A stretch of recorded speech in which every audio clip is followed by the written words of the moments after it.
In a war with as much political and ideological tension as the Clone Wars, it's no surprise that some missions were nastier than the others. Some missions seemed straightforward at first glance, only to take a turn for the worse at some point, either due to poor intel, fun enemy surprises, and betrayal. The mission we'll be looking at today was lucky enough to have all three, making it a contender for the mission most likely to fail award. Yet, despite all odds, it was a success, all thanks to the cool head and nerves of steel of one particular clone. In today's video, we'll be talking about the mission to Osnek, and how Sergeant Banks was an absolute hero. And while Sergeant Banks is a hero in this universe, the sponsor of today's video, Star Trek Fleet Command, allows you to control heroes in that universe. This immersive MMO set in the Kelvin timeline allows you to take command of your own starbase on the edge of civilized space. Whether you're a seasoned Trekkie or new to the world of Star Trek like us, the game's open world exploration allows you to experience its rich history and lore. I'm particularly impressed by the stunning graphics, making the exploration and battles way more immersive. A standout feature I absolutely adore is the inclusion of iconic Star Trek characters like Captain Kirk and Spock, as well as legendary ships like the USS Enterprise. This lets you become your favorite Starfleet officer and command legendary vessels like never before. And do we mention that this game is free to play? In Star Trek Fleet Command, you can join a thriving community of millions of players from all around the world as you forge alliances, defeat enemies, and take part in epic battles. Choose your faction and embark on intergalactic missions, exploring new worlds. Customize your fleet and your crew and dominate the galaxy. Choose your own path and discover mysteries only you can solve as you boldly go where no one's gone before. 2024 kicks off with the exciting Enterprise arc, featuring the new Wave Defense mode. Here, strategy and teamwork are essential to withstand waves of formidable enemies. With new officers like the charismatic Trip Tucker, the logical T-Pole, 20 new missions, a fourth builder, and the second season of territory capture, the game is more thrilling than ever. And all these are complemented by stunning new art and music. Ready to embark on an interstellar adventure? Download Star Trek Fleet Command using the link in our description or scan the QR code from the screen. Begin your journey with an exclusive advantage by redeeming the promo code WARPSPEED on the official website. This special code gives you 10 free shards of Kirk, setting you on the path to becoming a legendary Starbase commander. Your command awaits. Live long and prosper. The year was 22 BBY and the Clone Wars had just broken out. With hostilities breaking out across the galaxy, the Republic was fighting on multiple fronts while simultaneously sending out smaller units of clones to carry out more discreet missions, like espionage, reconnaissance, and sabotage. The mission we'll be talking about today falls in the latter category, when an intrepid band of clones, led by CT-7719, named Banks, was sent to the planet Osnek. Osnek itself was located on the Kadamimu sector in the Outer Rim, a sector known for its high militarization, especially its capital world, Kadamimu 5. Controlling Osnek was key to controlling the sector, and Sergeant Banks and his squad were sent there with the purpose of destroying a droid command center. Commander Greeb's Kishporg was the officer behind the mission, and he tasked Sergeant Banks with leading his squad into the fray. Banks had gotten his name from his ability to calculate mathematical angles in his head, which allowed him to fire shots, banking them off other surfaces and ricocheting them to his original target, somewhat like what we see Crosshair do in the Bad Batch. The rest of his squad was composed of their clone pilot, Crazy Legs, and clone troopers Ghost, Psyche, Cutter, and several other unidentified troopers whose fate you can probably already guess. Banks and his homies were transported towards their drop-off point in an LAAT. During the short ride, his team members gave him a hard time for being fresh out of training, a shiny, as they called clones with nothing but simulation experience.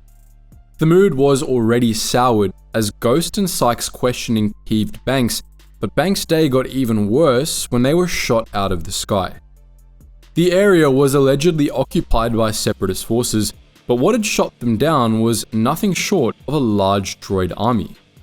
Despite Crazy Legs' best attempts, they crashed badly into Osnek's forest, killing the first batch of those unidentified troopers. Psyche was the first one to make it out of the wreckage, and what he came face to face with was hundreds of B1 and B2 battle droids. The clones had no choice but to try their best to fend the droids off while protecting their wounded and trying to make an escape. Only 7 clones got out of that LAAT alive, and thanks to Banks using a thermal detonator, they were able to retreat into the jungle. After making camp in order to rest and treat the wounded, Psyche tried to repair a communications array and get in touch with the GAR, but he was initially unsuccessful.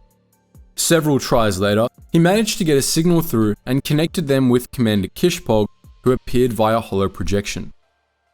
Intel was that the droid command center was 20 kilometers away, and the squad had 18 hours to make the trek, survey the facility, and possibly sabotage it if they were able to. But Kishpog wasn't done. He ordered the rest of the squad out so he could speak to Banks alone, ostensibly to check in on him and his experience so far. Banks was, after all, a shiny, and Kishpog was concerned about how he was handling his subordinates' hazing. He reminded Banks to stay strong, unprejudiced, and to focus on completing the mission to the letter. The mission was off the books, officially, so it was of the utmost importance that they be stealthy. Right before daybreak, Banks and 5 other clones ventured out of their camp toward their target, leaving behind Crazy Legs, whose leg had been shattered in the crash, so he would have slowed them down too much. The jungle wasn't kind to them. If it wasn't the rough terrain, it was the murderous fauna which took out another unnamed clone by gobbling him up. Psyche tried to keep morale up by sharing stories, but Ghost was unwilling to participate. Banks and Psyche also discussed clone armor, which Psyche believed to be something no clone should ever have replaced. But they hadn't run out of problems. Cutter, the clone on point, soon spotted an ancient ruined city up ahead, which none of their scanners had picked up. No sooner had they realized they were right next to civilization than they were surrounded and taken prisoners by Toma, the local sentient species. Tied up, Banks tried to lie their way out of it by saying they were on a humanitarian mission, but when the natives pointed out the clones were carrying explosives, not food and medicine, the jig was up. The Toma patrol leader ordered them to be executed. But remember the large droid army from earlier? Well, Banks and his squad were certainly reminded of them when they swarmed their position. He urged the Toma leader to let them go so they could fight, which he did. Mid-fight, however, Cutter urged Banks to take Ghost and Psyche and leave to complete the mission, since they were running out of time. Banks was unwilling to leave Cutter and the 2 other unnamed clones behind, but Cutter reminded him it was a stealth mission, and even if they beat the droids back, the Toma were a whole lot of witnesses to leave behind. We don't think we have to explain that implication.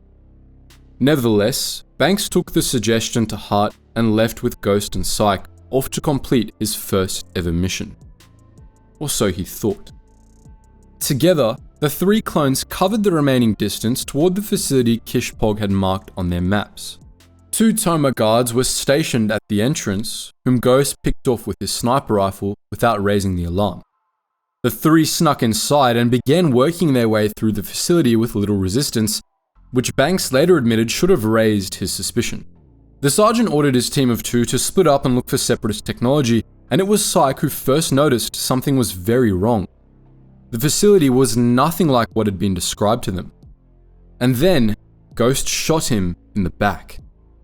This is where Banks realized he'd been set up from the get-go. While the sergeant stood there, stunned, Ghost began going around planting bombs. Ghost explained that Psyche had to die because he wasn't aware of their real objective, which had to remain secret at all cost. According to him, the facility was a power plant and the mission was to destroy it. This would outrage the native Toma, who would see this as an attack from the Republic and join the Clone Wars on the side of the CIS.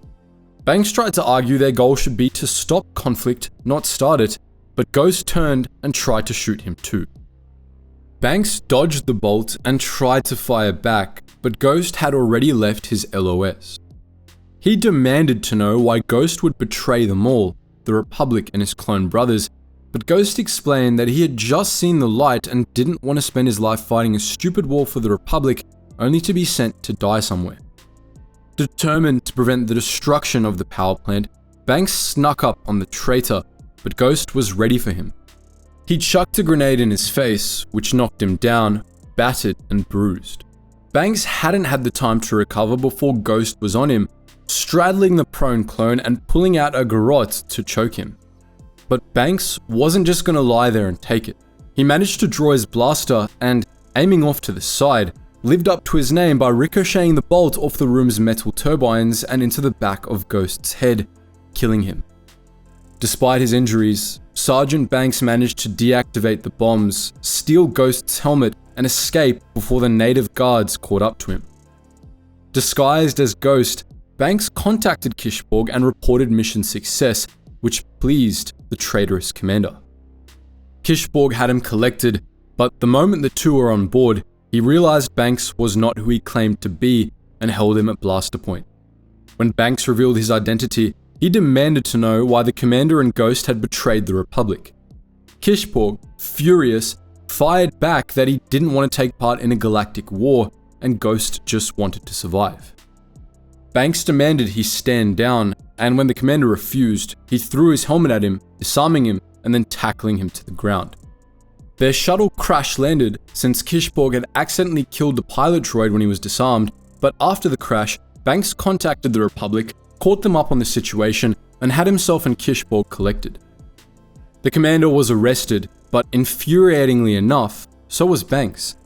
The sergeant was made to stand through a military tribunal that was investigating his involvement in the incident. But after the investigation was concluded, Banks was exonerated and allowed to go free back to the rank and file of the GAR. That was the story of the mission to Osnek, where a covert mission turned out to be treason foiled only by the guts and determination of one lone clone Shiny. We won't lie though, as deplorable as Kishborg and Ghost's actions were, we understand their motivations. But what do you think? Could they have done anything else to leave the Republic and live a better life away from the Clone Wars? Let us know your thoughts in the comment section below. And as always guys, thank you so much for watching, and I hope to see you in the next video.